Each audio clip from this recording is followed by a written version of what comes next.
大家好，我是戴着眼镜拿着话筒的阿 C 偏偏。最近有部国产电影特别火，那就是《动物世界》。《动物世界》改编自日本漫画《赌博默示录》，日本2009年就翻拍过这部漫画。今天偏偏就带你们来看一看。男主叫伊藤开司，以下简称小白。他是个普通的便利店店员，到如今快30岁了，一事无成。一天，小白莫名其妙被一伙人绑架。原来朋友借高利贷的时候拿他当担保人，现在朋友跑路了，放贷的大爷大阿美自然就找上了小白要他还钱。小白表示他现在穷的就差卖肾了。阿美见此就给小白指了一条明路。帝爱集团有一艘名为希望号的游轮，在船上你可以豪赌一夜，赢了就能还清所有债务，走上人生巅峰。小白心说那就去呗，反正自己光脚的不怕穿鞋的。但上了船他才发现，上面所有人和他一样都是穷二代，大家都光着脚，这还赢个屁啊！这时主持人小黑宣布了游戏规则：参加游戏的人首先要以高额贷款购买3颗星星，每颗星星价值100万日元，每个人还会获得12张卡牌，剪刀石头布各4张。游戏方式是2人一组进行对决，胜利者可以赢取对方1颗星星，打平星星不变，用过的卡牌丢弃，限时30分钟，用完12张卡牌且星星不低于3颗就算获胜。最终游戏胜利者的星星将会以每颗100万的价格赎回，星星多的人不仅可以还清债务，还能稳赚一笔。游戏开始后，一个眼镜男找到小白说要结盟，他提出既然只要保留3颗星就能获胜，那咱俩每次都出一样的，来12把平局不就得了？两人说干就干，约定好以相同的顺序出牌。小白感觉300万已经隐隐在向自己招手了，但就在倒数第3把时，小白老老实实按顺序出了石头，眼镜男却出了一张布。你不按套路出牌呀？眼镜男表示自己出错牌了，下把他会出石头，故意输给小白一局。谁知道等小白出了布，眼镜男却出了剪刀。眼镜男说：“我刚才偷偷把给你看的石头换成了剪刀，找你结盟也只是为了坑你。”你可长点心吧！被套路的小白一拳打倒眼镜男，眼镜男的鼻血沾到了小白掉在地上的最后一张卡牌上。他为了报复，就爆出了小白的底牌是剪刀。小白也不甘示弱，爆出了眼镜男的底牌是石头，但其他人却以为他们俩是故意做套。现场所有人开始互相怀疑。这时，一位工作人员抓了一位大叔，大叔想把卡牌偷偷扔进马桶，被工作人员发现。眼镜男向大家提议，既然现在大家都互相猜疑，不如我们重新洗牌。大家一致同意，小白也拉着大叔加入了战局。重新洗牌发牌后，眼镜男找到小白要和他玩最后一把。小白表示要玩就玩大的，他和大叔加起来的3颗星赌眼镜男的3颗星。眼镜男怀疑小白一定是秀逗了，他知道小白的底牌是剪刀。刚才洗完牌后，他发给小白的还是那张带着血迹的剪刀。眼镜男胜券在握，同意了赌局。哪知道小白最后亮出的底牌竟然是布，原来小白自己也发现了卡牌上的血迹。他和大叔结盟，他叫自己剪刀牌上的血，再沾大叔嘴角的血涂在了一张布上，用这张布赢了这关键一局。防不胜防啊！其实已经有5颗星星的眼镜男，随便再找个人来一局，就算输了也能过关。但是贪婪的他选择再坑小白一回，最终因为星星只剩2颗被淘汰出局。小白和大叔用平局的方式出完了剩下的卡牌，但不怕神样的对手，就怕猪样的队友。大叔掏出手帕擦泪时，发现他手帕里还有一张。这时30分钟的倒计时也结束了，善良的小白选择了和大叔一起认输。两人体内都被注入了可被追踪的微晶片，烙上烙印，变成了帝爱集团的廉价劳动力。在地底下，小白每天干着最累的活，吃着最差的饭，每个月到手的薪水还要被工头用高价的啤酒和零食剥削，就连工伤看病都要自己花钱。用一句话说就是黑呀，真黑呀！工友强子告诉小白，唯一能马上离开这里的办法就是通过勇士之路。小白主动要求参加，在他的号召下，大叔也加入了队伍。众人被带到了一座高楼，在这里他们又见到了主持人小黑。小黑给所有人发了一张价值1000万日元的现金券。游戏规则很简单，谁能走过2座高楼之间的钢筋，谁就能在对面换取1000万日元并重获自由。虽然大家一开始都信心满满，相互打气，但毕竟不是每个人都练个杂技，一个接一个领的便当。大叔也在最后时刻把代金券交给小白，让他一定走到终点，把自己的钱转交给他的女儿。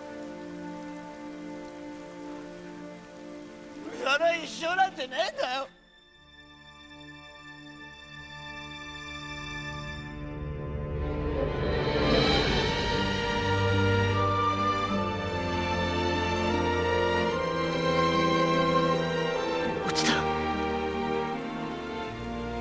それも無言で。あの怖がり屋の石田のおっさんが俺のために、俺に動揺を与えないために、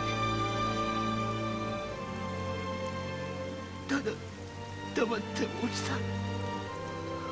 强子因为剧情需要，第一个到了终点，在主角光环的加持下，小白也有惊无险到了终点。但因为高空气压差异的原因，强子打开窗户后被强气流吹了下去。这次真的是大起大落，落地生根，根深蒂固了。小白惊悟以后，要求立马兑现2张券，但小黑却表示去除高额利息和负债，小白的1000万只剩下了75万，而死人的代金券也无法兑换。这时小白发现，当初让自己上船的阿美也是帝爱集团的人。小白怒斥小黑一伙人臭不要脸。帝爱集团的主席王大爷给了小白一个翻盘的机会，让他和小黑再玩一个卡牌游戏。游戏规则：双方各有有5张牌，皇帝一方有4个市民和1个皇帝，奴隶一方有4个市民和1个奴隶。皇帝可以击败市民，市民可以击败奴隶，但是奴隶可以击败皇帝。这3张牌其实和剪刀石头布一个意思。本来皇帝一方赢面就大，加上奴隶方先出牌，皇帝一方可以根据对方的表情来判断，因此奴隶方胜利的赔率是1赔10。游戏一共有3局，小白想自己身上现在有75万，如果3局全胜就可以赢2000万。搏一搏，单身变摩托，赌一赌，摩托变吉普。小白果断选择了奴隶方。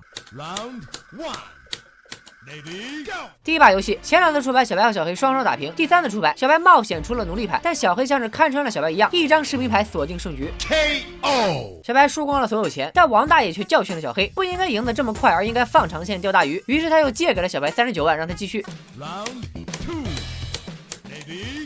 第2把游戏，小白直接明牌3张士兵牌，然后冒险打出了奴隶牌。尽管自己已经很深思熟虑，做到表情没有变化，但小黑还是未卜先知，打出一张士兵牌带走了小白。KO。小白再次输光了所有钱，还要卖身到地下干苦力130年。刚才那把明明没有破绽，为什么小黑还能看穿自己呢？突然，小白想到小黑刚才一直在看自己的手表，而过勇士之路时他戴的是另一只手表，为什么他要换手表呢？这时，小白又想到自己体内有微晶片，刚才小黑一定是出老千了。小白借口在上厕所的时候跟阿美借5000万翻盘，再和小黑赌第3把，并保证自己一定会赢。拜托，人家阿美也是第2集团的人，凭什么冒着生命危险借你5000万？然后阿美就借了，这应该是整部片子最大的逻辑 bug 了吧？王大爷同意了第3把游戏，小白走到镜子前，突然像疯了一样拿脑袋往镜子上怼，然后飙着血回到牌桌，先把3张市民牌拿到了桌下，接着把桌面上的奴隶牌和市民牌扣下，还做了一个换牌的动作。小黑观察手表，发现小白因为受伤，他体内的微晶片数值已经不准，无法判断什么时候会出奴隶。此时小白情绪激动，头上的鲜血飙到了桌上的卡牌，小白赶紧擦干净。